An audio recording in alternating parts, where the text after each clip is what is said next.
ఖర్చు పెట్టమని చెప్పింది. మరి ఇప్పుడు ఆయన లెక్క ప్రకారంగానే పోయిన సంవత్సరం 2,25,000 కోట్లు ఖర్చు పెడితే 2,40,000 కోట్ల రూపాయలు ఆదాయం వస్తుందని చెప్తున్నారు. మరి మేనేజ్ చేయాలి కదా. ఎందుకు అడిగినావు నువ్వు? అప్పుడు ఎందుకు వచ్చినావు ఓట్ల కోసం? కాంగ్రెస్ పార్టీ మా చేతిలో పెట్టండి, ఈ రాష్ట్రం అంతా కూడా కుటుంబ పరిపాలన నడుస్తుంది, రాచరిక పరిపాలన నడుస్తుంది, దోపిడీ పరిపాలన నడుస్తుంది, కుటుంబమే మొత్తం దోచుకుంటుంది, హక్కులు లేకుండా పోయినాయి, ఫోన్లు ట్యాప్ చేస్తున్నారు, ఇవన్నీ చెప్పిండ్రు.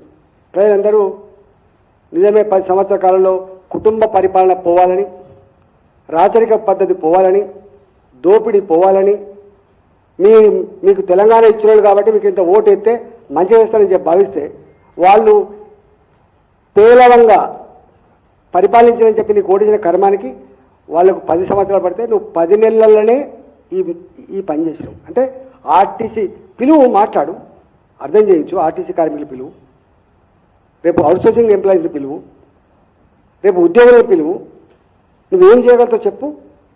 వాడికి రాగానే నాకు తెలిసి మా ఉద్యోగులు కావచ్చు, మా ఆర్టీసీ కార్మికులు గొప్పతనం చెప్తాను నేను.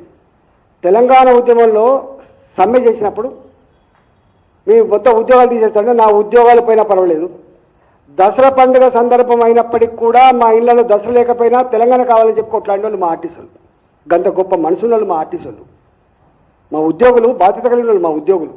పిలిచి మాట్లాడు. ఎందుకు మాట్లాడవు? ఏమైనా ప్రెస్ ముందుకు వచ్చి రోజు కదేనా దివాళా తీసింది.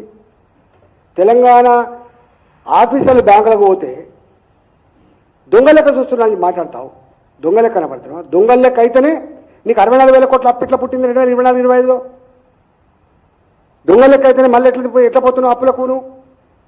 నిన్న వచ్చి అనౌన్స్ చేసిపోయిండు, నిన్న గడ్కరీ గారు వచ్చి అనౌన్స్ చేసిపోయిండు.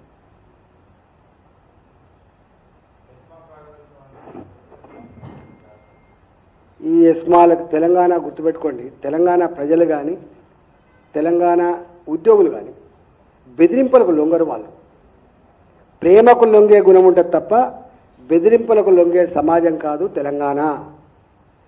మత్తరిచ్చుడు, మాయ చేసుడు తెలంగాణ రక్తంలో లేదు బిడ్డకి. ఇద్దరు గుర్తుపెట్టుకో. ఏమనుకుంటున్నావు నువ్వు?